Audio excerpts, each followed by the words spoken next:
Always on time, even when we're a little late. Welcome to another episode of From the Logo. Hayes and Gifted in the building today. ZZ will be joining us shortly.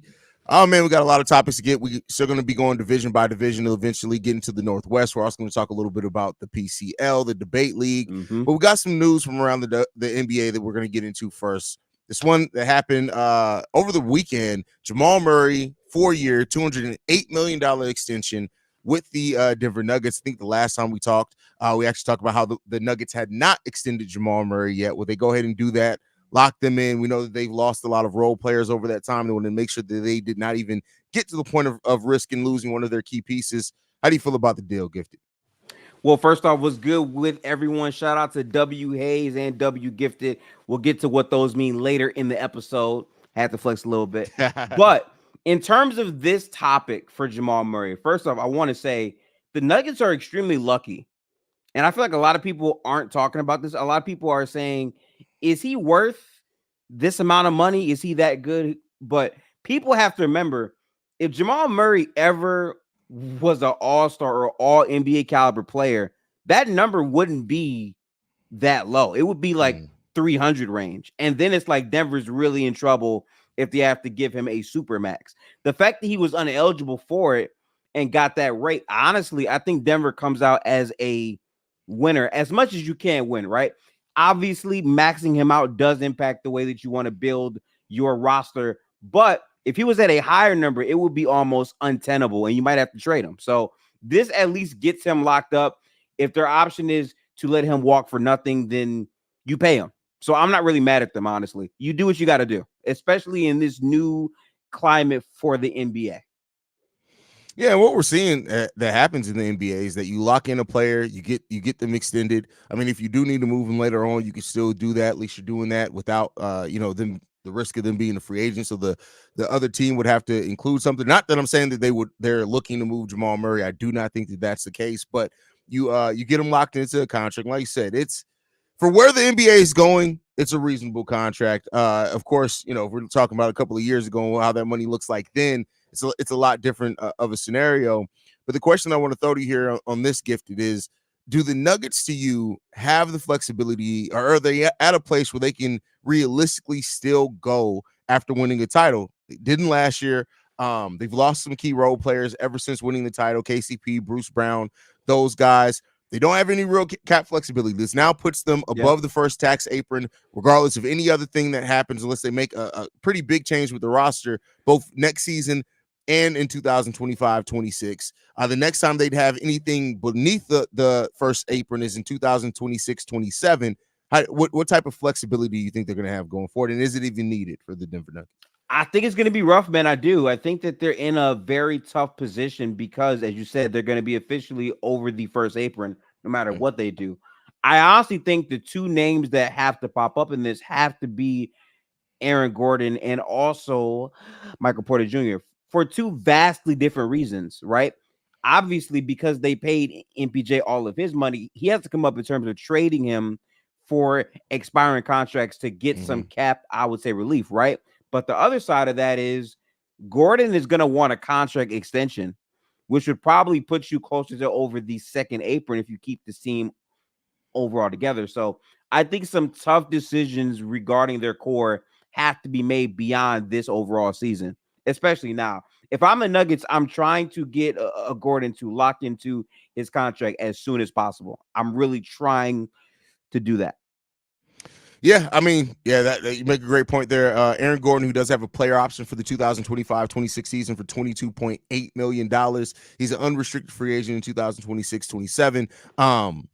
Yeah, I mean, something has to give at some point, unless they're just not going to worry about going over the second tax apron, which I don't think the Nuggets want to do. If they did that, they wouldn't have lost some key role players, and they would still have those guys here. So, Michael Porter Jr., $38 million in the 25-26 season, Aaron Gordon, $22 million on that player option. Every other contract that they have on this roster is all reasonable. Najee, $8 million. Dario Saric, $5 million. So Russell Westbrook, $3 million. So they got some reasonable contracts outside of those top guys. They're a very top-heavy contract team. And I do think, hey, while Michael Porter Jr. is still 26 years old, or Aaron Gordon at 29, they could look to move on for one of those guys in the upcoming future. Yeah. And it's hard, man, because this core with KCP literally won a championship not too long ago. It was like extremely recent, literally 2023. And now we are speaking about them breaking up their core even further. Again, for Denver this season, I think based off how their roster is, the overall development of their young talent has to be a core point that they focus on. Yeah, and speaking of that young talent, when you look at that, is there anybody that you have penciled in that you think could ascend out of that young talent and maybe help push that bench over to where they're back to having a solid overall bench? I'll give you a couple of players, and real quick, I gotta go open up a door real quick. But before doing that, I want to say Christian Braun is a player that I'm really looking at. His overall explosiveness and his defensive profile is the closest thing they have to replacing KCP's production. I would also have to say Peyton Watson becoming a more complete offensive player with his defense could also be a huge thing. To me, those are the two that really have to highlight Denver's young core because of their athletic pop, especially Braun, because we saw Braun play meaningful time for Denver during their championship run, even though it was a much more, I would say, offensively down role. He can still perform at a high level. So his development in terms of an all-around player on both ends is really what I would highlight. I'll be right back. Give me 1 second. You're good. You're good. While Gifted goes and take care of some business, I'll kind of follow up on that. Christian Braun is a player that is 6'6", 220 pounds, playing that guard position, play on the wing. I mean, if they can get Christian Braun to being that player that could be a solid two-way player, of course, that will help the overall development, up the ceiling of that. But one guy that I really look at on this Denver Nuggets roster that they just drafted this past year, 22nd overall, is DaRon Holmes. I really like his athletic profile. When you look at that draft, yeah, a little bit undersized to be a center at 6'9", but I think he has the wingspan at over 7'1". He has the athletic profile, and he has the rebounding ability to kind of really be potentially kind of a defensive anchor for them. If you're looking at the high level potential that he has, the question is he going to hit that? I always have a saying that all potential is not always realized, and that's just what it comes down to. But DaRon Holmes is a player that I look at on this Denver Nuggets roster and say that if they can hit on that pick, if Deron Williams ends up being a player that they can bet on as far as being in their core going forward, that he can help a lot, like change kind of that. And we've seen it a lot too. Like if you have that athletic profile, that type of center that can play next to Jokic or definitely be a high level defender while he's out, it can really help that a lot. So what's going on, Gifted? I was just talking about DaRon Holmes as being one of those young pieces. They just drafted him 22nd overall. Really like his athletic profile as a young developing center. A little bit undersized, but he has that wingspan and that athleticism. I think if you can develop something with DaRon Holmes, I think it can help a lot too. Yeah, he's also interesting. Like, these are the players that Denver is banking on. With Jokic, the answer to win is to have size, length, and wings, guys that can do different other things, especially with their younger core slowly getting more and more productive minutes. My question is, how do you think this plays out with their head coach? Because Mike Malone doesn't really want to do that. He would much rather play guys who are proven to play now, but the front office is not trying to do that.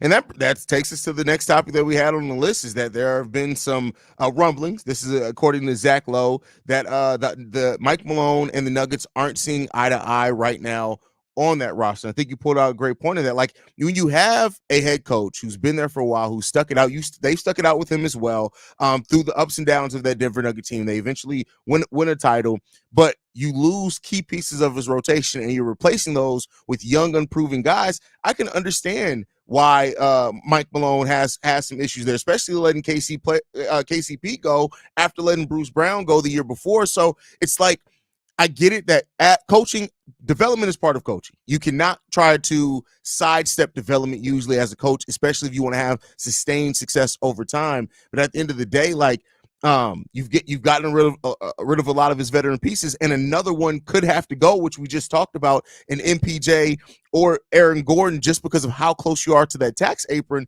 And if that's really a thing that's getting there, where now your head coach and your front office that have been on the same page for so long are now starting to see rifts there, that concerns me if I was a fan of the Denver Nuggets. Rightfully so. I mean, you only get so many chances to really win. Jokic is still viewed as the best player in the league right now. And even if some people don't think he is, he's at least in the running to be that. So you don't want to waste these years, especially with the new contract that Jamal signed. Now, I think the expectation for Jamal has to be you have to be all-star level in the regular season at some point, because they paid you mainly because of your value overall to the team and the franchise and all that stuff for sure. But at the end of the day, if you're going to be paid that dollar amount, you have to show that value in some capacity. So we want to see him become a better player as well. I think that's a very important piece for Denver moving forward too. He has to reach and rise himself up to those types of real conversations if Denver is to have any chance to win another championship to me. Yeah, he definitely has to step up his game. And, even though as long as Jamal Murray's been in the league already, he's 27 years old. So there's still some that he can refinement, of course, they can do over his game still. And I think we've seen a bit of that. The key thing, too, that you got to ask with Jamal Murray is staying healthy. He's played over 60 games once since 2018-19. They're going to need more than that from him. You got to stay healthy. And no player wants to be hurt, right? It's not like I'm saying like he wants to go out there and be hurt, but like what this team needs is they need you to be on your best. They need you to play at an all-star very close near to all-star level, but all that doesn't matter if you can't stay on the court. One season of playing over 65 games since 2018-19, that's not going to cut it. That's usually not going to cut it, bro. Nah, yeah. Back. So but yeah, if it gets to this point where there's such a big rift, that rift grows between the front office and Mike Malone, is it realistic that they change, if they ever have to change coaches? Knock on wood, hope that they don't, but that they change coaches and you think that they can keep on that path? Or do you think if they change a coach, they're gonna have to make other bigger changes to the roster depending on who that coach is? See, this is a hard thing for me, right? Because I think coaching in the NBA matters. Mm-hmm. I also think some people might over leverage that. My problem is I normally don't recommend firing a coach if the coach has won a title there, but more importantly, if the coach is still a good coach.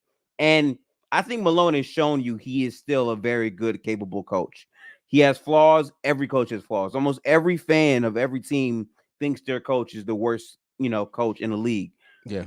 I think Mike Malone still has value. And my whole thing is if you're going to replace him for a newer head coach and you already don't have the same talent, now that takes time to gel. And I feel like if your best player is Jokic, you don't want to be changing too many core pieces around him if you can help it. So I really hope they're able to come to a compromise and really figure things out, because losing KCP, losing Malone, and then potentially having to lose Gordon or MPJ would drastically affect this roster tremendously. Yeah. Going into next season, if you got to put a percentage, I think this is an easy way to ask this question, percentage on it, what chances do you give the Denver Nuggets to try to win the West next year? Percentage chance. Okay. I'm trying to do like the math in my head, because I think there's a lot of good teams, but I think there's still, I would say, one of the best teams. Probably 40%. 40%? Yeah. Okay. I think that's fair. Yeah. All right. I'm not mad at that. I'm not mad at that at all. But yeah, we'll see what happens with the future of the Denver Nuggets. It's going to be really interesting to see how they thread this needle between the avoidance of the second tax apron while still putting out a roster around Jokic that can still compete. And you still have to keep your head coach healthy. I mean, happy as far as having a roster out there. And then injuries and all that too. It's a really, really interesting thread of the needle they're going to have to do there. But we'll see what happens there. Let's move into the next topic, from a team that's trying to keep things together as much as they can to a team that is actively trying to just probably shut off everything. So we got it that the Brooklyn Nets are expected to consider trades, including Cam Johnson, Dennis Schroeder, Dorian Finney-Smith, and Bojan Bogdanovic over the course of this NBA season, as well as that they have a very high asking price for Cam Johnson if they were to move him. How do you feel about the Nets and what they're trying to do with the roster? We also got word, if it matters, that Ben Simmons has been cleared for 5-on-5 for the 2024-25 season.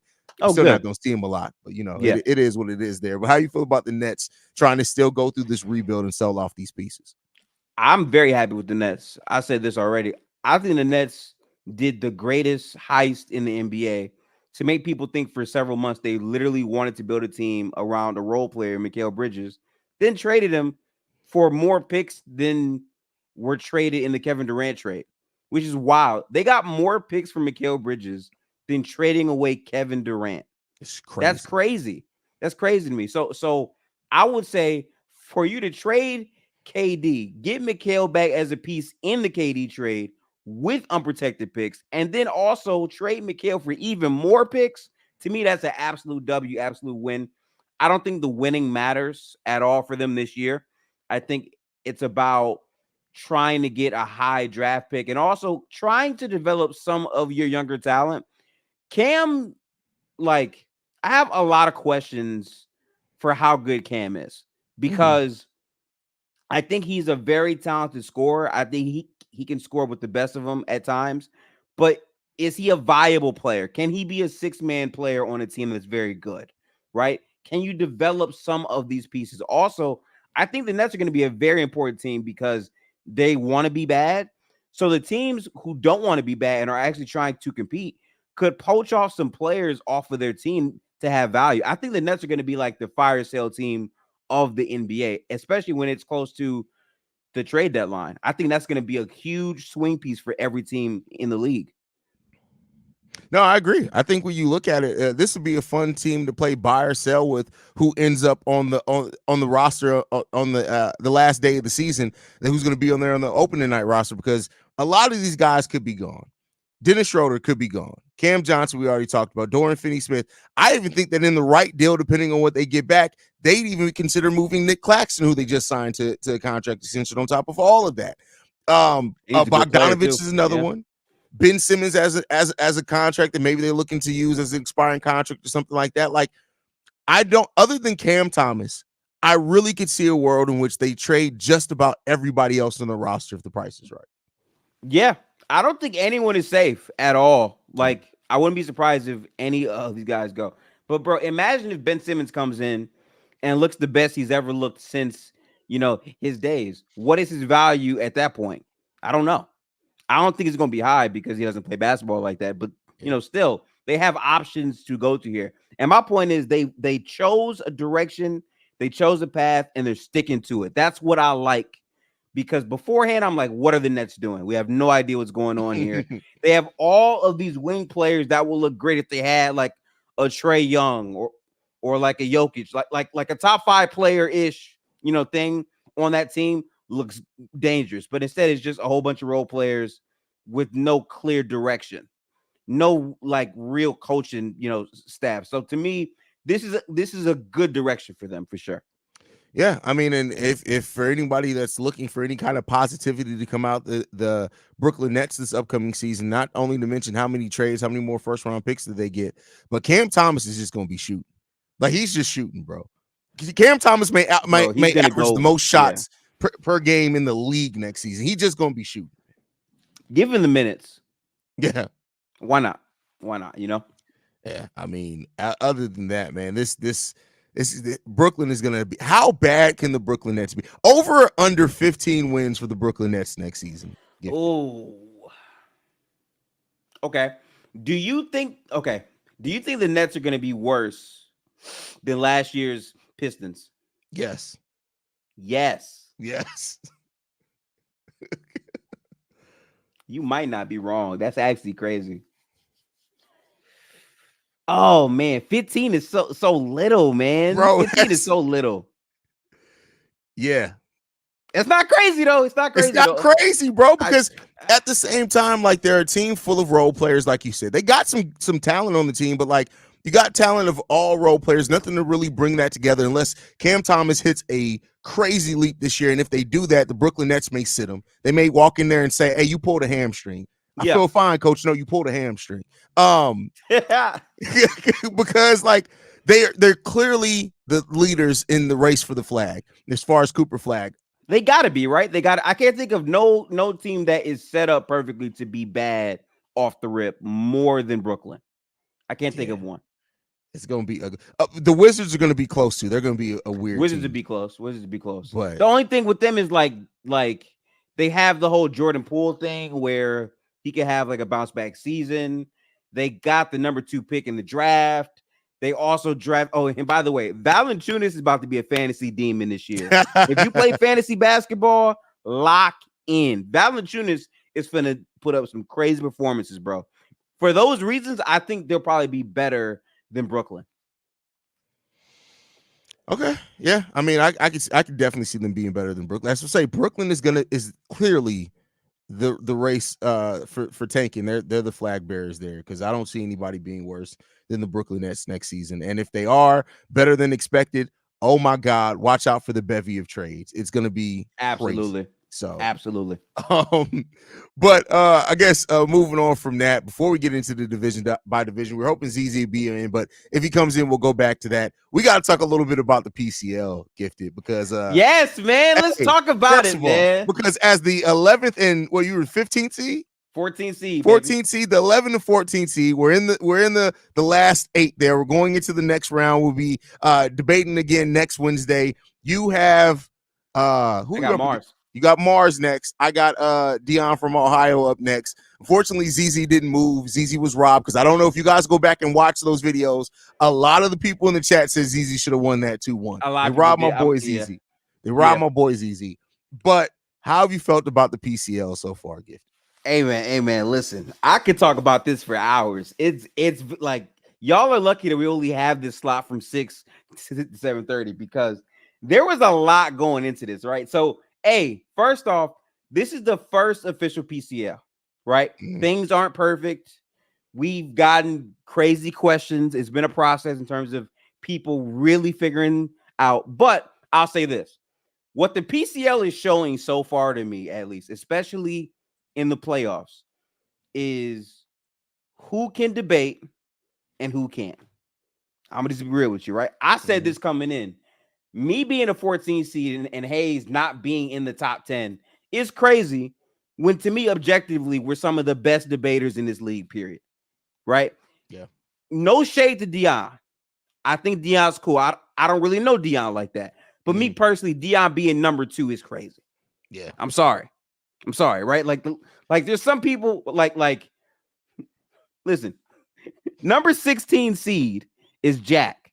Respect to Jack. If you watch the Mars debate, he looked like a 16 seed. That's a fact. In all of our battle saves, do we ever look like below 10 debaters at any point?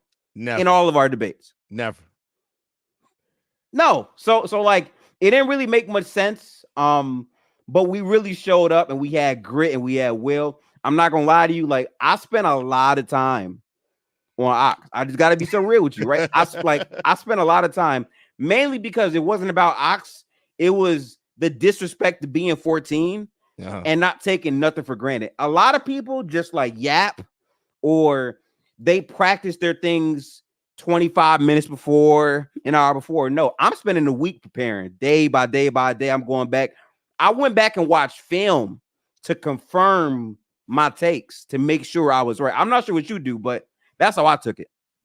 Yeah, no, I mean, you're right that it separates. And that's one thing that I hope if the PCL continues and becomes a yearly thing is that the fact that Dion, and no shade in this, but we're just talking about the pure debating, right? Nothing on these guys as people or anything like that, but as debaters. The fact that Dion was number 2 and Ox was number 3, if you watch the preliminaries in this PCL as debaters, I don't understand that. And that's where, I get it, wanting to incorporate the fan vote, all that type of thing. But some of the fans got so wrapped up in like it's almost like they wanted to make a story rather than watch the debate. That's why I'm glad that now in the playoffs, it's not just about the fan vote. It's also about having judges in the committee and things that they're voting on and knowing that criteria. Because like I think that what you're seeing through this are people that can give you stats, but can make a debate. And sometimes, like for example, in my debate with Penn, is that there are a lot of things that if I That was a had good one. my choice on the topic, that I would have absolutely agreed with Penn, and that I can even say Penn was right on. But it's about how you present that information in a debate, and I think that's what some people are failing to be able to separate between. That is that you have to understand the fact of who's debating the better points, who's making the more sound judgments, who's responding to the other a little bit better. And I'm glad that the judges were able to pull that through both of our debates, because that was a key part in actually, showing who is an actual debater. You do have to plan. Much like you, I don't wait till the day before and just look up stats. I actually like to plan out where and when I'm going to bring up certain stats as well. That way each round tells a story, right? And that's not something that a lot of people are doing in the debate. They're not worried about telling the story. Debate. It's having a structured debate will stand out so much more than somebody who's just making points at you for 3 rounds. And that's a big difference in a debate, is you have to be able to structure it. And so that's why the way that I look at it is this, Gifted. I don't know. I'm a huge battle rap guy. So I look at me too. Yes. That tells the difference, right? That's where I got my blueprint from. Yeah. As in a battle rap, you want to make sure that each round you're telling a structured story, and so that's the way that I try to put it together. In this is absolutely telling that structured story and setting up how it needs to be set up and setting up my points. So, no, yeah, I think that stuff matters tremendously, because again, to me, I don't just view these as random debates. I view this as, if someone types in my name or whatever, and they're watching me for the first time, I want people to think, hey, I'm not a dumbass. Like, I can actually articulate myself and get my points off, win, lose, or draw. It's less about me like outright dominating, even though I want to outright dominate anyone I face because I'm super competitive. But it's more so about people leaving it saying, damn, he's really good. I like his points. I'm going to choose this guy, but at least he was in the running. It didn't look so overall lopsided. And I have a lot of experience, because even though I'm not a professional debater, I run Twitter Spaces. And for my Twitter people, the amount of times you have to deal with people on a day-to-day basis who just say shit and talk basketball, and you have to check things here and there, here and there. When you add a timer to things where you can't cut nobody off, you get the chance to get all your points off, it adds more structure and layer to the conversation, to the overall debates. Also, I like the judges specifically because they have a specific criteria. You can look at the criteria and make sure your points are aligned with that criteria. It doesn't just come down to, well, I don't like who Karl Malone was off the court, so I'm going to give the win to Swiper, when the debates in terms of the arguments people are making are different from the player, right? You can argue that Kevin Durant is a better player than LeBron James. Just because someone has LeBron doesn't mean they win. No, it's about the argument you make to say why he's better or not. You have to do that. And I think we showed that, because, again, we were low-ass seeds, and we dominated our competition. We earned our spots, undoubtedly. Yeah, that's 100% fact, and it's just been a fun series. Something outside of us, which we'll get back to, that I have to point out about this PCL. The fact that people waited to the playoffs and then didn't show up for the debates and crazy. It's so crazy to me, bro. Yeah, like I don't get it. Why wait to the playoffs? Like, one thing that I do think that, and in talking to Ron and everybody on the side, if we do this again next year, that I'll make sure you point out, you got to have alternates, because I don't think that in the playoffs it's you should just have a free ride to the next round, even if somebody doesn't show up. Yeah, I kind of feel like if you make it to the playoffs, you should be like there, unless some like crazy things happen, you can't make whatever. But even if there are alternates, I feel like the system at how we're looking at people and evaluating them, like, I really want to know what their process was to create these seeds. Because, again, for us to be as low as we were, again, I'm not even going to argue that I should have been top 1, top 2, top 3. Yeah. I just know for damn sure I'm not 14. That's cap. Just like for damn sure you're not under the top 10.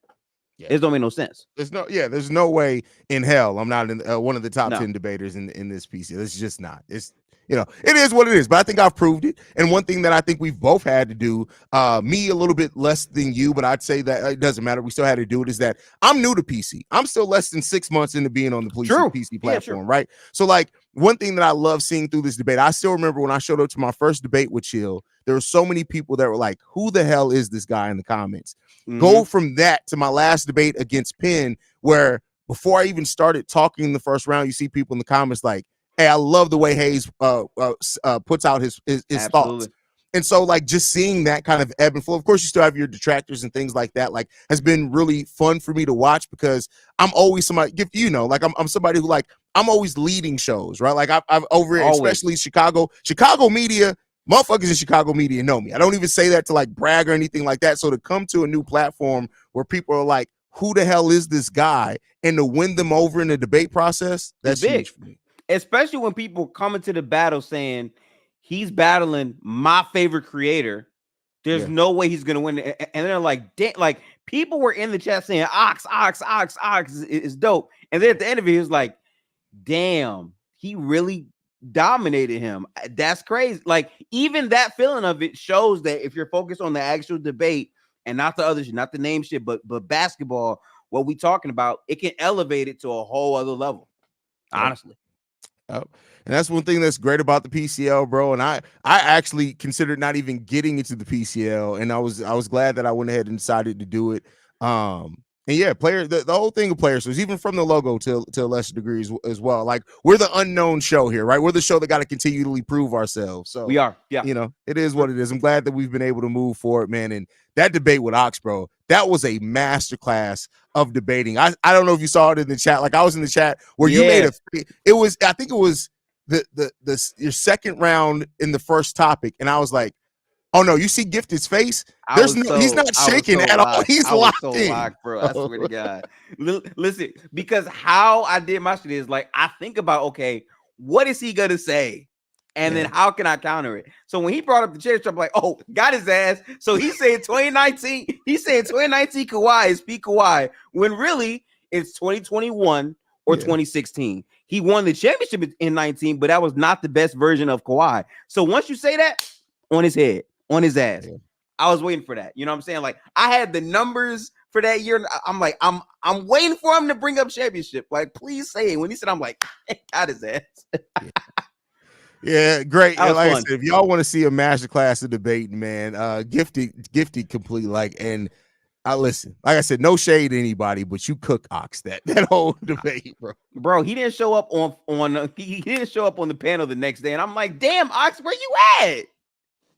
Where bro went? Like, crazy. But listen, it's less about Ox for me. It's like, oh, I'm 14. This debate is for y'all. Hey, just like Hayes versus Penn, I love watching that shit, because a lot of people saw Penn numbers guy, this, that, and you box, and you had topics that a lot of people overwhelmingly think the other side. Like, most people feel like Luka is a better player than Shea, right? And you were making your points through and through. You took Anthony Edwards over Wemby. That's a tough ass round. Like, that's tough. That's tough. Yeah, that's a fact. That's a fact. Yeah. I think in those type of things and having those type of topics, like, because like I said, in the Penn debate, I agree with a lot of what he said and what his points were, but like, I think that shows the debate when you can say, hey, I agree with the other side of this, but I'm finna make sound points of it. And that I'm really proud of that Ant round, bro, because I was like, you got Wemby, the generational talent, the unicorn, but I'm finna convince people walking away from this that Ant can be the face of the league. And it was really great. And I think, bro, your strongest move too is when you baited him by bringing up Luka's defense, you threw him off guard. So he started to talk about Luka's defense positively to try to make up for it. And it's like, no, what you should do is sidestep that and double down on how the offense is so drastically different. It don't matter, because Shea's not some like crazy, like top 5 elite defender, but he's a good defender. Like, you threw him off his game with it. I'm like, oh, Hayes is good, because even though you're an underdog in that, if you make someone yap and not be on the point, you can win. You can win. You did that well. That was good. That Shea debate, I had to pick an angle, and that's why literally I came right out the gate. Defense. I was like, defense, because if I make this an offensive argument, there's only a couple of routes that I can take. There's only so many ways you can go for it. It got to be the defense is the thing that I have to anchor on, and then I'll get to the offense. But I'm gonna talk about defense so much and the separation between those two guys. It rattled him because he started focusing on, no, actually, Luka isn't a awful defender. He was an awful defender. He's been an awful. I'm like, why would you say he's not an awful defender and then tell people he was an awful defender? It's like, bro, like don't even say that. Yeah, bro. Once he said that, I was like, oh yeah, nah. When I see that, I'm like, Hayes got it, and then I'm reading the chat like, damn, Hayes got. I'm like, oh shit, they got the chat in there too. Like, oh man, it was tough. Yeah, man. Yeah, it's been fun, man. But so I'll be up against Dion from Ohio next. You got Mars next. Bro, that is gonna be a death match of all death matches. I feel like personally, I'm going up against like the face of PC right now. Yeah. So it's like a lot. Like I got a win type shit. So we locking in, chat. You versus Dion's gonna be fun. I want to watch that. I beat Dion already once. I beat him earlier in the debate. So like they saying he's like the people champ, this and that. I'm like, all right. I just want to see the debate when it's here, man. Yeah, well, I mean, listen, Dion's been better prepared. Like that first debate when they said he won, I was like, I don't know how. He's been better prepared, but all I got to say is definitely, yeah. Y'all gonna see a battle in the one against Dion, and we gonna have a lot of fun. Is all I can say. So absolutely. I may even have on a specific t-shirt. See, I'm thinking about battles at different levels. Oh, see, you thinking a little, yeah. Okay, I may already have a t-shirt that I'm gonna have on during that debate to kind of send a shot early. So see, look, I was so locked in. I thought about the same shit. I said, you know what? I'm gonna wear all black. It's gonna be a funeral. I want to kill Ox as much as I can. And as soon as Ron said gifted, you didn't bring your gloves. It was like, I brought this. And I'm like, okay, let's get to it. So I'm hyped for sure. Yeah, for sure, man. But y'all make sure y'all stay in tune. It's next Wednesday. PCL going down again live. Do you know if you're Wednesday or Sunday yet? I'm Sunday. Are you Wednesday? I think I'm Wednesday. Yeah, I'm Wednesday. Okay, word. So y'all make sure y'all stay locked in, man. It's gonna be fun, regardless of win, lose, or anything else. It's gonna be a lot of fun. But you got two people here now. Once Gifted said he also studies battle rap, it's like, yeah, y'all got to be ready for it. You got to. You literally have to. That bro, battle rap literally gives you the foundation for what a strong 3 rounds are. It really does. Yeah. You see bad ones, you see good ones, and you see the elevation as you go. For sure. That's a fact.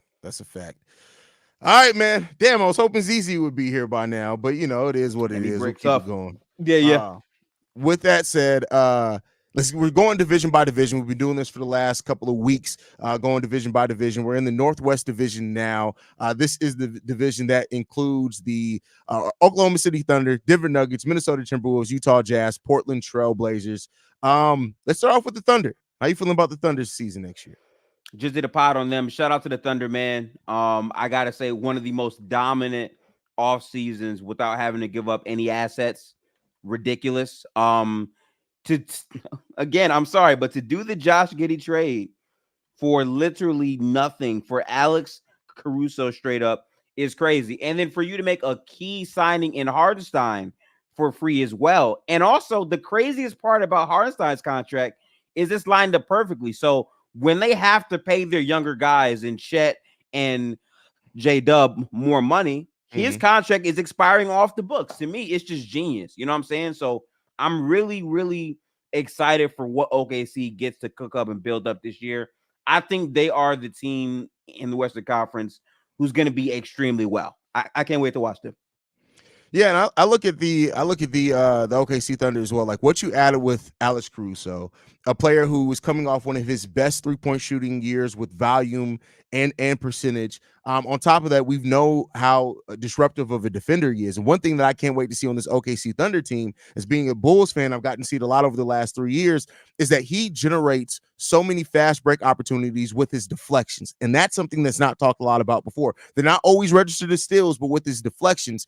And when you factor in Shea as well in that, his length, that's going to be fun to see. And I can't wait to see the lineups defensively. When they have to go to a defensive lineup with Alex Caruso and Lou Dort out there at the same time, that's going to be a monster defensive lineup that they have. And so they have such a good balance between when they need to go offense, where they need to go defense. And Isaiah Hartenstein being there and being able to move Chet to the 4, man, this could be a really dangerous team next year. Especially with the inner development of their players. Again, Case and Wallace off their bench. I keep talking about him because those are the players that move needles for championships. They just do. Yeah. We saw Christian Brown years ago play a role where in a spot role, he played well for them, right? Case and Wallace definitely fits that profile if he can knock down shots and be as good defensively as he was last year, for sure. Yeah. And so like it's just and then you got to factor in the thing that's it's kind of hard to define, but like this team is so young that it's not outside the realm of possibility of seeing a Chet and a Case and Wallace or anybody else take a considerable leap from what they were last season, just as far as their growth in the NBA game. And if you get that going with one or two of those players taking a considerable step forward on top of the refinement you've added with Hardest and Alex Caruso, this could be a team that I think could, I won't say it's the Western Conference, so you can never really say run away with the West, but I think they just have so much balance to this team that it's going to be hard for a lot of other teams to be able to fight with them for a full 48 minutes. 100%. It's going to be a constant battle of trying to outwit OKC's rotations and also being able to keep up if they're able to rebound the ball better, especially if Chet in the two-man game is more dominant offensively at attacking those mismatches. If he can do that, they're a much more dangerous team. And I think it's a lock that they'll probably be top 10 in offense and defense yet again. Yeah, I believe so as well. And when you look at it as well with you got to talk about coaching, right? Because the pieces that you have on the roster is only as good as how the coach can bring them all together. When you look at Mark Daigneault, how do you feel about him as a head coach, especially with all the talent he's going to have on this roster?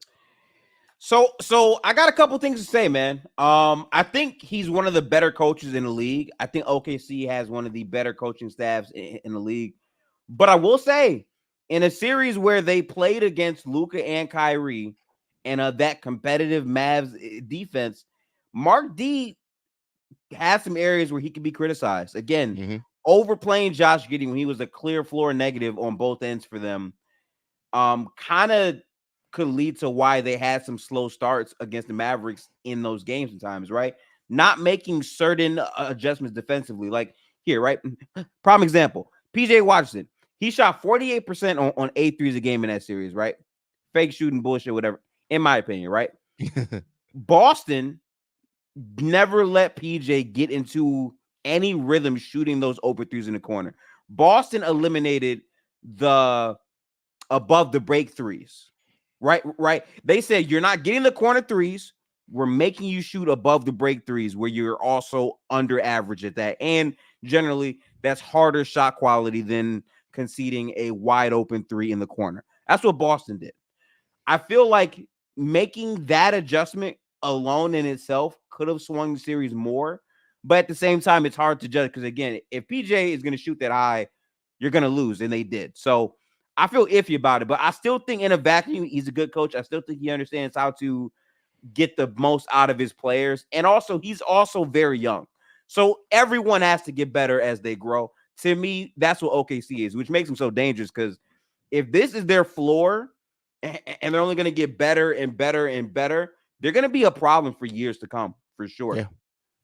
For sure. And then they still got all those draft picks that they still got coming. They still going to be able to add considerable talent down the pipeline for years and years and years to come. The OKC Thunder are set up to probably, as far as young talent, coaching, because like you said, Mark D is still a young coach as well. And then also their salary cap situation as well. Like, this is a team that there's as much talent as this team has on it. There's $17 million beneath the first tax apron.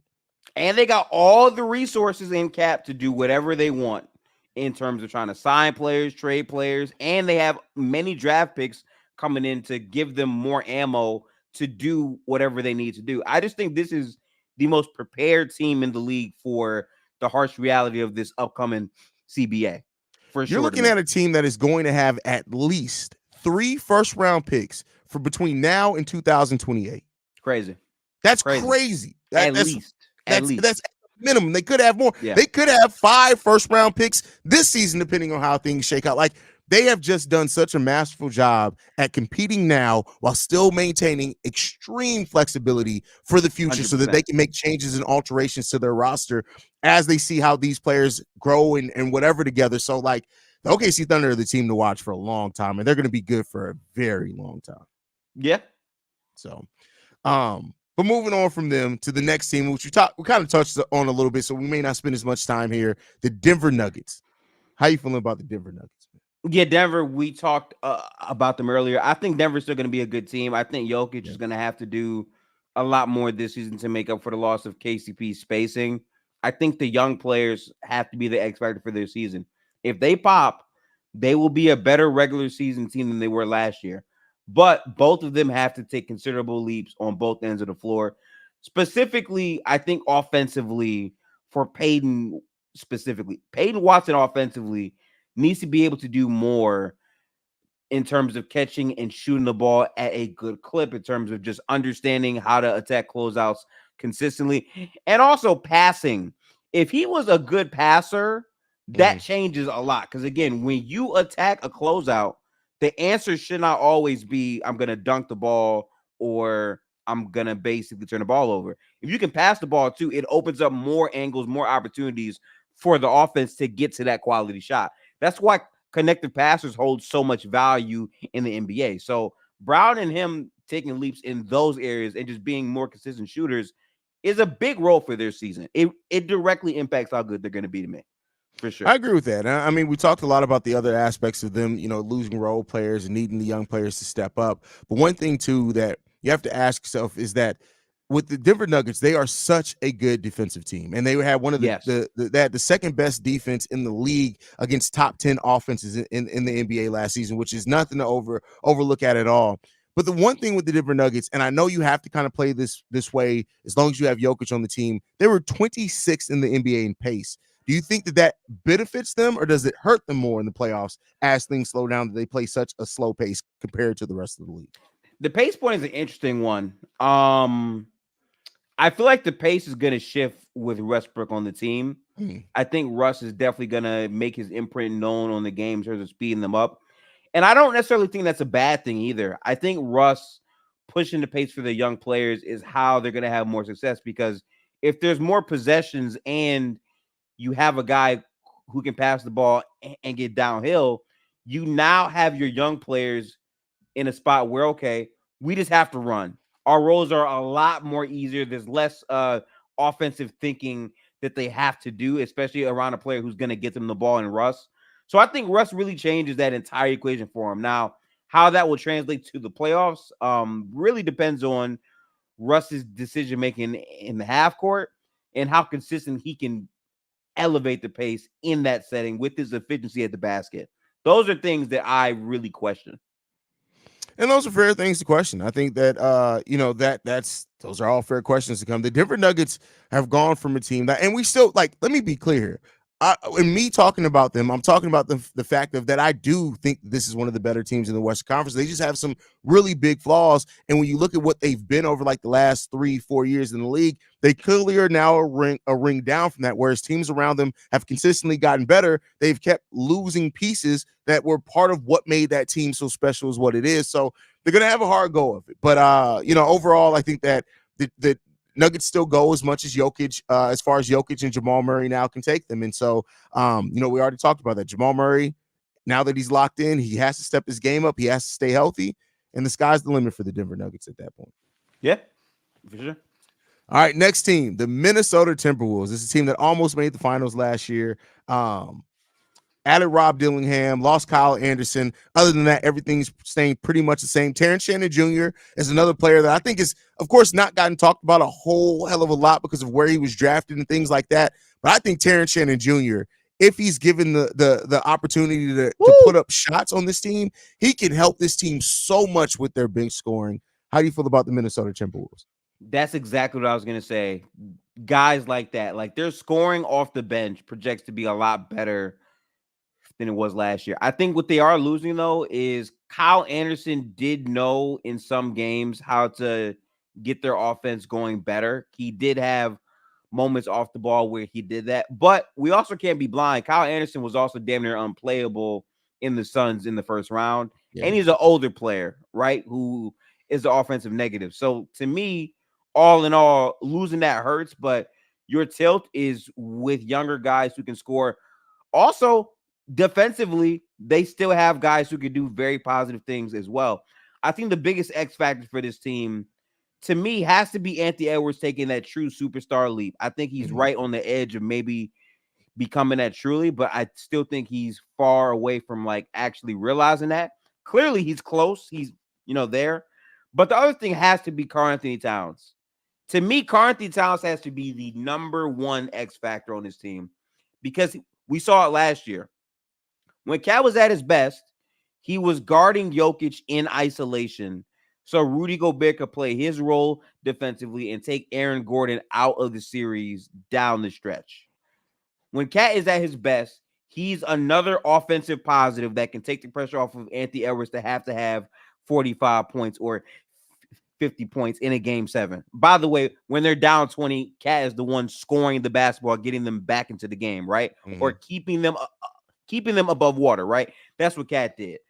Also, he can be a negative X factor as well. When you're facing the Dallas Mavericks and Karl-Anthony Towns is not getting to the paint. He is settling for shots. He's not really moving the ball well. He's shooting the ball awfully. He can't throw a rock into the Grand Canyon, right? When he's playing like that, they're bad, right? So to me, a lot of this stuff matters, especially in how Gobert and Cat can work. Because again, I kept saying this all year in the playoffs. You heard me round by round by round. Like, damn, I like this Wolves team, but can they run more Karl-Anthony Towns and Gobert like 2-man games? Because when they do that, you have Rudy Gobert in the action with Anthony Edwards a pass away. So now it takes pressure off of Ant to have to attack a defense. Now he has an angle to get to where he needs to actually get to. I want to see them run more of that, but a lot of that is on Cat really maturing as an overall decision maker and being more comfortable in getting to his spots. A lot of the time, he plays super undisciplined, not very orthodox, and it's Mhm. either okay, crazy shot, he made that, or what was that shot? What was that pass? Right? Like you need to see Cat really become a more disciplined version of himself for the Wolves to have a good, chance of success. To me, I agree with everything that you said. I think just to add to it, somebody else said I think is hugely important to the success of this Minnesota Timberwolves team is Nas Reed. Like I look at Nas Reed oh, as big being too. Yeah, yeah. like he's a guy that like he is so good at what he does as far as being the defender for them, scoring where they need him to, like filling in that when Cat or Rudy are out of games, like Nas Reed steps in and just does his thing. 13 points off the bench for that team last year. Like Nas Reed being 25 years old still has another level I think that he has to his game. And he could be one of the reasons why that if the Minnesota Timberwolves have to make a move, while they'll be okay to withstand that. Like I look at Nas Reed as so important for that bench. And this is a Timberwolves bench that I don't know about you. I don't necessarily have the most confidence in. They have Nas Reed. They have Alexander Walker. These are two really, really good players to be bringing off your bench. But I also look at like what Rob Dillingham could bring in his rookie year if he could stay healthy and play controlled. And then we already talked about Terrence Shannon Jr. and his ability to score and be a 2-level scorer for this team, maybe even a 3-level scorer. Like if they're able to do those type of things, you have that type of bench unit where you're bringing in Rob Dillingham, Nas Reed, Alexander Walker, and Terrence Shannon Jr. This could be one of the better benches in the NBA. Oh, and sidebar, the other X factor. I'm happy that you said his name. No one is really saying much about him. This is a prove year for Nikhil, Yeah. and I say this mainly because in the first round he was very good. He was a very good player, and then as the playoffs progressed, he was basically a non-factor for the rest of the playoffs. They need Nikhil to be what he was in the first round more consistently as a spacer and a defender. The shit he was doing to Devin Booker in the first round in that backcourt when he played was big, but Yeah. it didn't translate outside of that at a high enough level for me. You got to see that more. Yeah, for sure. For sure. He can be such a good player for them. He just has to be consistent. I saw an article, I think it was a couple of weeks ago, where they listed him as I think he was like number 2 as far as the best kept secrets in the NBA. And I'm like, yeah, I guess I can get what you're getting at with that, but we got to see it more consistent. I got to see more consistently, bro. Yeah. So I agree. but yeah, I done with the Timberwolves. You ready to move on? Sure. All right, next team, the Utah Jazz. This is a team that I'll start off with this one. I have no idea how to look at the Utah Jazz this season because they're a team that you locked in Larry Marketing. You can't move them this year. You went out and got. I actually like their draft. I like a lot of the players that they drafted in. Getting Kyle Filipowski down there, like a lot. They're gonna have like this team that has like some potential versatile forward play or whatever. But you're reportedly maybe shopping Walker Kessler there. You still got John Collins, who God forbid John Collins is still a starter in the NBA at this point in time. That's my personal opinion. I'm not expecting everybody to agree with that. You still got Jordan Clarkson, a former sixth man of the year. One thing we saw with Clarkson last year is that he's not a starter. He's better coming off the bench. But it's like they have so many of these pieces where you can look at this team and maybe think, hey, this is a team that's going to be trying to at least contend for the play-in. But are they going to make a series of moves that have them more towards not necessarily tanking, but aiming more towards the lottery than aiming for the play-in? How do you feel about the Utah Jazz? They're one of the most confusing teams in the league. Obviously, not trading Lauri Markkanen was a thing for them. Mm-hmm. I'm not gonna say his name too many times. Pain. I feel like for the Jazz, their goal is to be a fire sale team. Lauri's not getting traded. I think a lot of these other pieces are going to probably be on the move midseason. And I think they're also a dark horse team to try to get flag as well. Keep in mind, they also have draft capital from other teams in the Donovan Mitchell and Gobert trade. So I kind of feel like these are things that they're going to be looking forward to really trying to capitalize on. I think their other core goal is player development. Keontae George having the ball in his hands a lot more in that true point guard role where he was, had many games where he was lights out shooting the basketball during his first year is going to be a big thing. I thought Jordan Clarkson was probably the most mature veteran guard on the team last year. The injuries hurt his value a ton, but his two-man game with Lauri Markkanen was very threatening. And trust me, as a Warriors fan, watching them light our ass up consistently, that's going to be a thing. I also am curious about Colin Sexton and what's the word with him, because his minutes got a bit confusing, but he clearly still has game. He had a lot of positive games where he played very, very, very well for them. So the starter role to me is very open for both of those guards, and seeing what that turns into is very interesting. But I think Utah is going to do the same formula they've done for the past 2 years. They're super competitive. At one point last year, they were like a top 5 team comfortably. They had like a crazy hot stretch, and then it calmed down, and then and now Utah's at the bottom. Here's a high draft pick. I think it's going to be the same process for them, if you ask me. Yep, absolutely. I like this comment a lot. It says, me neither. The Jazz are in a peculiar place. They have some good young to mid-age players, but they are not getting no big-name free agents. When was the last time they got a top-tier free agent? They don't. Like, you're right. They're not a free agent destination, so they do have to develop, and that's why you see them hold on to so many pieces, or even make some trades where there's a little head scratching at first, but it puts them in a position to maybe move some of that talent. I still think the John Collins shit was a mistake, though. That John Collins, bro. I said from jump to trade for John Collins for a second round pick. To me, like I just didn't like the front court mix. I still think his overall decision making isn't that great. I'm just kind of down on what John Collins can be. I think he's still an NBA player. Yeah, but I just don't view him as a part of the Jazz's present direction, if you ask me. To me, I think John Collins needs to be on a team with a head coach that sees his skill set and has a clear, defined role as far as when you're out there, this is what I want you to do. And he hasn't really been on that type of team yet. And, we'll see what happens with John Collins. How do you feel about the first? I know I mentioned Kyle Filipowski. He's a guy that I like. I think they got really good talent at drafting where they did in the second round. But 2 first-round picks here in Isaiah Collier and also Cody Williams here, who aren't shaped up to be starters in their rookie years, but are definitely part of their future, especially Isaiah Collier is like a pit bull at that point guard position. How do you feel about those 2 guys and what we can expect from them in their rookie season? I think Cody Williams is very interesting. Obviously, being related to Jalen's a plus, obviously, but seeing what his strengths could be at the next level is huge. It's important to get tweener types like that because those guys normally can translate at a high level, especially considering like his background and obviously his tie to Jalen. I do think he could be a pretty productive basketball player. I think a defensive gritty focus with size and length is what they're aiming for around Lauri, and that makes sense. It just makes me it's hard to believe that Lauri Markkanen is really the guy they're going to try to build this around. But I think Lauri is a very good player. So Yeah. it's either that or you just go broke for like 4 years, 5 years. And they would much rather try to compete and then calm down and they get a high draft pick. This could be a team that randomly gets flagged just because, oh, wow, the balls went our way. Cool. Yeah. I mean, and if they do that, they'll at least be bringing them into a situation where they have role players, and he's not necessarily going to a team that bottom out, which would be crazy to see if that ends up being Yeah. the case. But yeah, the Jazz. Watch what the Jazz do closer to the trade deadline. I think that's going to tell us everything how we need to feel about them on the second half of the season. Like you said, competitive. They're going to be in some games. There's going to be every year. There's that 8 to 10 game stretch of Larry Marketing where he looks like a top 15 player in the league, bro. Yeah. And then it just falls off after that. So, we'll see what happens there. One last team to get to here before we end up wrapping up, Gifted, the Portland Trailblazers, or else is how I like to refer to them as Brooklyn Nets West.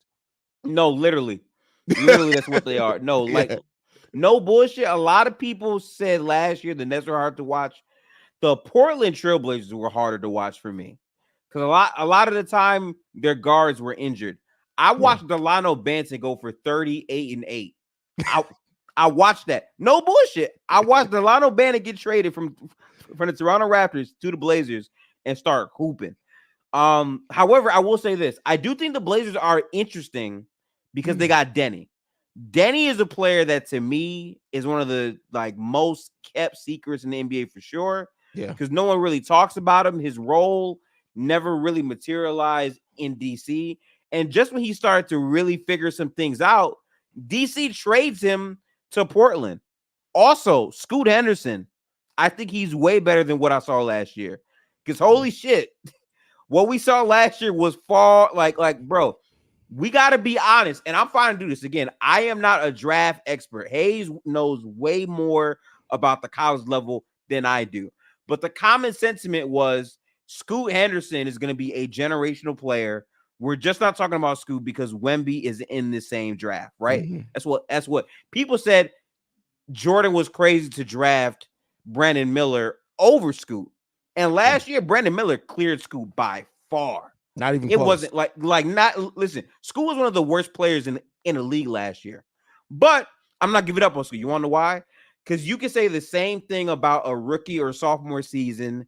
Garland. Darius Garland was also awful his first, 2 years. And then he turned into what? Darius Garland, all-star caliber type of guard. So to me, Scoot Henderson needs to have a development in his shooting. I think the passing is there. I think the turnovers sometimes are kind of iffy. But I like the profile of the young guys. I'm praying that they do something with this Anthony Simons shit. Are they going to trade him or just keep all these guards? It's a weird team. Also, DeAndre Ayton, are you a man or not? I don't know. Because, he was ass for the entire year. Yeah, man. He couldn't make it to a game because his driveway got completely frozen over. But then after that point, he was hooping. He was playing very good basketball at the end of the season when shit didn't matter no more. So what version of DeAndre Ayton are we getting? I don't know. I got questions, Hayes. I do. I mean, listen, you look at the last 3 months of the season, last 2 months of the season, DeAndre Ayton averaged 13 points. 23 points, 12 rebounds, and over a block per game. That's good. That's really good. He did that really for March and April. Can we get that from you for a full season, DeAndre? Can we get that, right? But a reason why I call them Brooklyn Nets West as well isn't just the talent and the fact of how bad they can be. This is also another team to watch out for as far as who do they move at the trade deadline. Because I look at it and I say this. You got Anthony Simons that could be moved. You got Jeremy Grant. You got DeAndre Ayton. And then there was an article that came out, I think, last night that said that they're actually the Portland Trailblazers are getting more trade calls on Time Lord than DeAndre Ayton. So that's another player that could be moved as well. So they got 4 players that could absolutely help teams as they look to go on their run on the second half of the season that the Portland Trailblazers could look to move. So I like you bringing up Rob Will because I think Rob Will is a guy that we completely forget about because for the majority of last year, he was hurt, right? Rob Will is interesting because the durability makes a lot of people give up on him. But when he was on the court, dude was good. Dude was good for Boston, but that was literally over a calendar year ago. So I get people not being as high on him. But bro, imagine if the Knicks trade for Robert Williams. That's good. Yeah, that'll be great for them. Yeah. Like there are legitimate teams to where they need like a backup big or whatever to play minutes, and Robert Williams could absolutely do that at a high level on a title contender because we saw him do it on a team that went to the finals with his defense in the front court. It's just how healthy can he be? That's the question to me. And the thing is, too, I look at Robert Williams and like when you see the way that the contracts are going, you don't make no mistake about it. I think over the last two seasons combined, he's played like maybe 30 games, if I'm not mistaken. There, 41 games in 2 seasons has he played. So not to undercut him there, but you look at that contract, like it's a mid-level exception basically now. It's a $12.4 million contract. That's the mid-level exception now. If I'm a team that if he's healthy at the trade deadline and I need some defense, the Knicks are a perfect team that you mentioned there. A great team. And it's $12 million and he only has 1 season left after the season. That's not a, like, even with the risk of him not being on the court, that's not a bad one in my opinion. Yeah, like I am specifically looking at teams that are like some pieces away. The biggest question on the Knicks is how consistent is their front court going to be? I'm assuming Randall is going to play a much more expanded role where he's going to have to play 5 at times for that team. But adding Rob Will, who literally his profile is a Knicks player, grittiness, shot blocking, toughness, rebound, like that's what Robert Williams can provide for you, especially as a roamer looking to block shots around the basket. To me, it just screams Nick because they also don't have many assets to give up. And I think he's the right guy to where because of his injuries, you might not have to give up much at all to get him. You know? I mean, you look at it and you very well could. And the Knicks, it's not like they don't have picks that they can give up on it. They have quite a bit of picks in next year's draft. Actually, they have their own pick, which they could look to move. They also have a top 12 protected pick from the Detroit Pistons. So they got some picks that they can look to move. So, and if you're the Blazers, it's like, okay, we don't have to trade Robert Williams, but at the end of the day, if we are this young team, he's an injury-prone player. If there's any value you can get from him, you have to get it at some point. So, you know.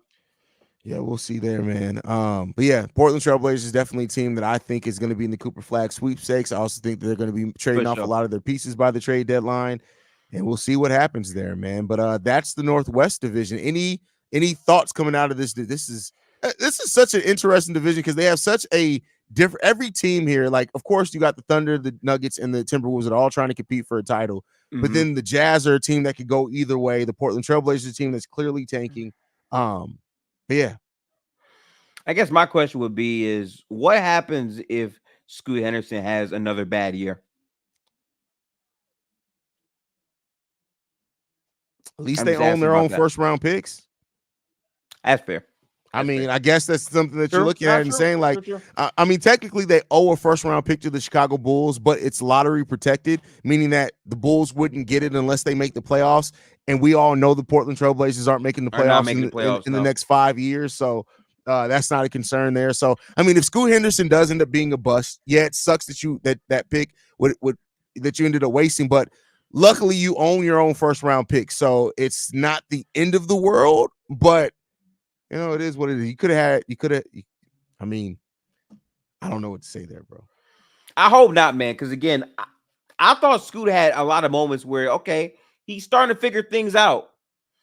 Yeah. But the injuries and all that really impacted his first year. I believe next year he'll look better. But man, I don't know, man. This whole division is very interesting. There's a lot of teams that can really go in either type of direction. A lot of teams are trying to be bad on purpose to get high value draft picks, and Cooper Flag is going to probably end up on one of these teams, right? Like, Cooper and Brooklyn makes sense. If Scoot Henderson can be a very good player, Scoot and Cooper makes sense, right? Also, what DeAndre Ayton's trade value could be if he balls out this time in the first 2 months. Yeah. Yeah. I mean, this is a team that could have a lot of assets. We could see. Listen, I hope that Scoot works out for them. Scoot is a player that I like. I liked his tenacity and things like that. He Yeah, finished the season, last 2 months of the season, averaging 14.9 points in March, 19.4 points in April. So there's some signs of him turning things around. Also, 18 points in February. He only played 4 games in February, though. So that's injuries. But like, and the first injuries are stay cooking him. healthy, and Yeah, then let's see development. And also, I have some doubts about Chauncey as a head coach there, but I won't make those judgments yet. I mean, I've had those doubts for like a while now. It's a bit weird because they're a young team, so I think Chauncey is going to be given grace, which I think is fair. They are a very young team, but I just don't see much hope in Portland outside of the draft and just seeing some players develop. Because again, a lot of these players are really trade bait. I think the only player that's like untouchable is really Henderson, but everyone else can go. You think Sharp's somebody Oh, Shane I Sharp? forgot about Sharp. No. Sharp is the other player. Yeah. Those are the two players that they probably don't want to trade. But I'm gonna be honest, if you're trying to develop Sharp, then you have to trade Simmons. I would really consider doing it because again, you just went through a decade plus, right? Of Dame and CJ as your backcourt. That Yep. as good as they were ultimately, they were never amongst the elite of the elite to where they had a chance at all to win. And in my opinion, you should learn from that. Hey, maybe this small backcourt shit doesn't really work out well normally and is harder overall to build around. To me, maximizing his current value with Simmons, even though he gets hurt a lot as well, could really get you some more value back to build around those two guys. And then whoever else comes through in the lottery. If they get Cooper Flag, it's up. Also, Oh, Denny facts. Avia, right? Yeah. Whatever Denny can become in the proper role, which I hope to God he's utilized on this team in the proper role, that can be big for them. I love them trading basically nothing to get him. That was big to me. Yeah, and you look at it now, like if you do trade Simons, which I think you should do while his value is high, and he still is a fairly young player himself at only 25 years old. But if you do that, you have Scoot at the one, your future that you're hoping that you have more clarity on that going Yeah. forward.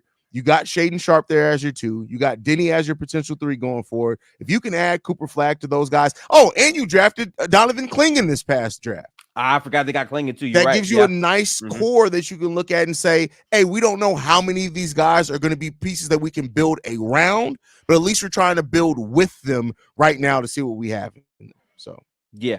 I realistically don't think Aiden is going to go anywhere as mid as he is sometimes because of that reason. Because if you have Aiden and Klingon, you have something in the works, I would say, to build around. And if Aiden can actually realize himself, Aiden and Scoot can make a lot of sense. It really could. So I get it. But his motor gives me a lot of questions, honestly. yeah, you got to question his love, like how much he actually loves basketball. I do And question it. yeah, and that's something that I think is one of the worst questions that you can ask about a professional player in any sport. How much do they actually love it? Because if That's the you last thing you should ask Yeah, because if anybody. you have those questions on that, that opens up a whole new can of worms that just puts you in a situation where you're just like, God damn it. Like, and unfortunately, he's getting money, he's getting paid, and you got to deal with it at this point. So Is what it is. Is what it is. So yeah, we're gonna have to see what shakes up with Portland. Hayes, I would say out of these teams, which one do you think is the most interesting to monitor for this upcoming season? um I mean, from a winning aspect, I think the OKC Thunder. I think that they could be such a special team this season. Um, and then from a standpoint of like what's the next phase of their roster, definitely Utah Jazz. Yeah, the Jazz are a very interesting team. I would say for me, I honestly think the team that I'm gonna probably monitor the most is probably Brooklyn, just Mm. because of the amount of good players they have that are gonna be fire sailed, and also knowing how bad the team's gonna be. Like, I think Brooklyn is fascinating just because if they get Cooper Flag in one season, that means they went from KD and Kyrie, had a bad 2 years, Mm-hmm. and they get a generational player right back with their draft picks right back by trading a role player for 7 first-round picks. To me, Brooklyn could be writing the biggest underdog swing thing where we signed the two biggest free agents of our franchise's history, Yeah. And we had the most Hall of Fame generational pivot we've ever seen a front office have. That's why they really fascinate me. Oh yeah, yeah. If you're talking about generally around the NBA, like the Brooklyn Nets and where they can go with this roster, it just if they get lottery luck, if they get flagged, it's up because at that point, like you've done so much turnover with your roster, you've wound up with a player that many people think could be a generational talent. And then it's just how they build. And then if you do, let's say the Brooklyn Nets get Cooper Flag, Yeah, this draft, yeah. you still have so many first round picks that are coming up that you could be in a situation, not I won't say similar to the OKC Thunder because you're not going to be as good as them right away, but like as far as you have so much weight lateral movement that you can do as far as what you want to do with your roster because of the assets. Do you want to? If Cooper Flag comes in and we're talking about by year 2, Cooper Flag looks like a guy that's like, oh no, he's ready to try to start pushing teams for playoff contention. Now you can move some of those picks, bring in some talent that's ready to go now, and then off to the races potentially. Yeah, and I do want to say this. I do want to watch more Cooper Flag. I might have a hot take about Cooper. I think he's good, but I'm not sure if he's like a Wemby or Zion level. You want my hot take? You want my Yes, hot take on that? Yeah. My hot take on Cooper Flag is that he's going to be a good player. Don't make no mistake about it. And I think defensively, is what makes him more special than anything else. Just in watching him defensively. But I think that we're seeing Cooper Flag, not to say that he's not a good player, but as far as the level that he's being talked about is because the league is ready for the next great white hope. Honestly, I don't think that's wrong. I don't think that's the wrong thing to say. There's a player that interests me more than Cooper Flag, and this is for sure a hot take. I don't even know if he's in the same year because again, I don't keep up with high school as much. AJ is a hooper. Yeah. I think he's very good. Like I watched him play a couple of games overseas, and I'm like, damn, physical, hard body, athletic, really like he seems very interesting. I'm not sure what year he is though. I think he would be the 2026 draft, if I'm not mistaken. Okay, word up. Okay. Yeah, I think he'd be 2026 draft. But there are a lot of players. Like, of course, Ace Bailey is. I think Ace Bailey. Ace Bailey's nice. I heard too. Yeah, he's nice, hella nice in this draft. Dylan Harper's the one that I think is starting to get overlooked as well. But yeah. So there's quite a bit of players in here that I really do think in this draft that, and that's why you see a lot of teams kind of trying to figure out what they're going to do with the roster because there's a lot of players that I think could be. I think I said it before in here. If not, I'll bring it back here. The player that I say could be the underrated, I'd say he has a chance to be top 3 players coming out this draft, but he's probably not going to go until almost middle lottery.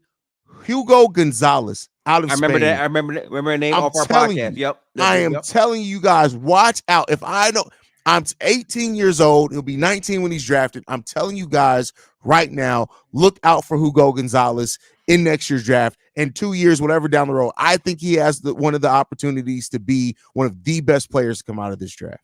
Yeah, Hayes put me hip on our pod, and I looked him up. No, he's nice. I actually like him a lot. I'm not gonna lie. He's nice. He can develop. Man. He can definitely develop. I feel like for sure. Yeah, and that's all it takes. All the raw. If he goes to the right situation, the right coach, and he's given an opportunity and the green light to work it out, and they have the right development around him, I'm telling you, Hugo Gonzalez, I think he has the chance to be one of the best players in this draft for sure. So, yeah, we'll see how that all pans out overall. But I think by next week we should have the PCL results. Are you debating tomorrow? No, I don't think there is one. If they haven't given me my topic, so if I'm debating tomorrow, okay. Yeah, I was about to say if I'm debating tomorrow and I still win, y'all, I'm the GOAT at that point. I'm telling y'all. So yeah, we won't. Yeah, I don't think we'll have. So you know what? I think we're before you because I got my topic. So mine's is on the 14th on Sunday. Okay. Yeah, I don't. So yours sent it to me today. I don't have it yet. Yeah, yours is probably the Wednesday after mine. Okay. Yeah. So there. So y'all stay in tune with that, man. Make sure y'all checking out the PCL. It's a great debate series. Gifted is cooking over there. I'm telling y'all, man. This man Gifted is don't let the nice face fool you, bro. The dude's nasty, bro. He's mean. I'm telling y'all. The dude's nasty, bro. I'm telling you. Like, I haven't felt that way in a minute where like I was just so like, listen, bro. Ron was trying to joke. I was trying to joke. I wasn't saying Locked shit. in, bro. That was crazy, Nah, that bro. shit was crazy. I said it when you showed up with the all black and the turtleneck, bro. I was like, oh, that was all purposeful. That Hey, was all it's purposeful, different. bro. I'm like, It's different, I need man. to tap into this like darker focus side. Did you have on black forces too while you was debating, bro? Bro, listen, I had on all black. I had on black shorts. I had on black socks. I was locked. I swear to you, I was locked, bro. Oh real. man, that is funny, man. But yeah, man, Gift has been on a hell of a run. Y'all make sure y'all go support this man. He debates this Friday. Y'all make sure y'all go out and show out for him, man. But this is From the Logo. Thank you guys for tuning in to another episode of From the Logo, man. We will be back next Tuesday. When the season gets back starting, which we're 40 something days away from the season opening up, we'll be back to 3 days a week, 1 day a week from now. So you catch us every Tuesday at this time, man. But guys, thank you so much for tuning in. Make sure y'all go support Gifted over at Gifted Hoops as well. He's been killing it, going team by team. Bro, the fact that you took on that undertaking, all 30 teams, that's crazy, bro. Bro, 2 years in a row, we did our pod. I had to reset my entire setup. So I had to basically OS reinstall. I had to re-download Elgato Stream Deck, lighting, OBS. I lost Premiere Pro. I had to go figure that out. So I had to put the podcast on hiatus. But essentially, yeah, bro. Every team. I think I'm 12 teams away from being done with the entire project. So we working up for sure. We cooking. That's what's up. Y'all make sure y'all go support him there, man. You guys can follow me at CEO Hayes, man. And we'll see you guys next week right here From the Logo. Hopefully we got ZZ back then. We'll be talking about even more of the PCL and another massacre by Gifted, man. I'm calling it right now, man. We out here. All right, people. Man. Have a good one, y'all.